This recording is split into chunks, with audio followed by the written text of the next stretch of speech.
Hey everyone, I wanted to take a moment to talk to y'all about social media marketing using Twitter and what I did and what I experimented with.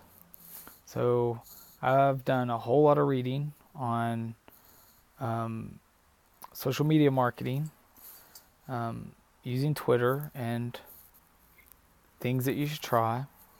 All of the sources said that you should always experiment with your own circumstances.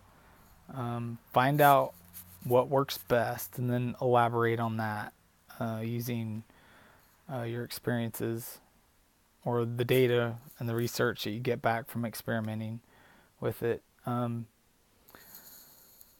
So that's pretty much what I did. Um, I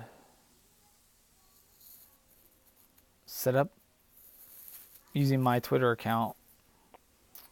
So one of the first things I did was I wanted to, you know, be one of those people that constantly provided helpful information to people following me.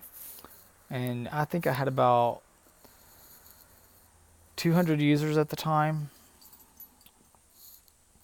And I'll explain the significance of that or the significance of that uh, as I go through this. Um, so I had about 200 users. I started using some social media tools to publish helpful information about things that I do in my industry, web development, automation, web design, websites in general, things like that. So I started publishing normal information about that, and I tested it in different time periods. I used the tool called Buffer. What Buffer does is it would take these articles and kind of spread them out and post them automatically um, throughout different intervals of the day.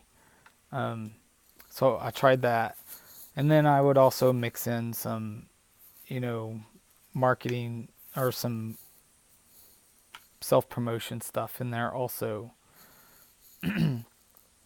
So I would do that, and to be honest, it didn't really help with social media. It didn't really help gather any followers, or really didn't help bring anybody to my website.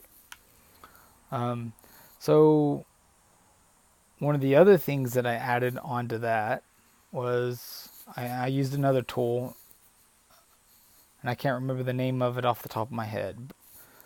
But basically, what this tool does was it would allow you to see who's following you, who would be uh, good recommendations for you to follow, and it did some other stuff. So I started doing that. I would find people that was, my target audience and start following them on Twitter, or sort of my target audience. It's really important that you get the right target audience. And I think I might have messed up a little bit there by not getting the exact target audience. But at the same time, my audience can be hard to pinpoint because I can help almost any business. So, it's kind of hard to pinpoint a very specific audience. You kind of have to do it in intervals, so like I'll target one kind of business differently than I might target another kind of business. Um, so anyway, I would start following these people, and I found that if I follow people, people would follow me back. And so I did this. And I think by that alone, I went from 200 visitors, or sorry, not visitors, followers, to about 450 followers, somewhere in there. It over doubled just by doing that practice alone. Now, here's sort of the catch with that. Well, first, that's the second thing I did. The first being, constantly publishing helpful information about things in my industry.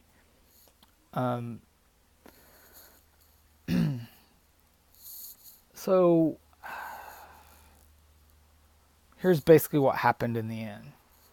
I found that if I unfollowed people, a lot of times they would unfollow me. The only way, even by publishing helpful information, I could get people to follow me was by first following them. And then on top of that, all of the information that I was publishing on Twitter was not getting any traffic back to my website. People just weren't interested. So I learned that a lot of people are probably using tools like I was using to find followers, and that's about it. If you ever go out and look on Twitter these days, Twitter is a lot of noise, and that's really all it is. And I think that Twitter has highly lost its effectiveness in that matter. I mean, you look out there, it used to be that, it used to be sort of like Facebook in a way. It would be people that you knew or people that you were associated with posting fun stuff, fun conversations. But now, half of the stuff I look at on Twitter is stuff that, while I might be interested in some of it, there's a lot of it I'm not interested in. It's just noise. It's all marketing noise, and that's it. And as I was going through these experiments, I was learning that. And every experiment I tried pretty much validated that. So especially the fact that out of all this helpful information I was posting, no one was coming to my website. And even for the posts that didn't lead directly to my website, people weren't clicking the links. Very few were anyway. There might be one or two here and there, but that would be it. So I was publishing all this information. Nobody was clicking links. The only way people were following me is if I followed them first. And then when I unfollowed them, they would unfollow me. And come to find out, it seemed like the whole thing was just completely pointless. So I wanted to share this with y'all. I really don't know what other experiments I could try. There were several experiments I tried. But it seemed like to me that Twitter was more of an well-oiled automation machine, I guess I would call it, that really involved real people actually interacting with you or your products or anything related to your industry at all. So I just wanted to let y'all know, because I don't know if I would recommend using Twitter for social media marketing, just because of the amount of noise that it has become. And it's become so noisy that it's very, very, very difficult, I think, to get recognized at all. Unless you already have millions of followers, then it's easy. But but if you don't, then it's going to be really hard. And I think nowadays there's probably better means of social media marketing, or better maybe social networks, than Twitter to do your marketing on. And I may be experimenting with some of those in the future, but I'm also going to be probably providing more tips on other stuff later on. So anyway, I just want to let y'all know, and have a good week. Bye.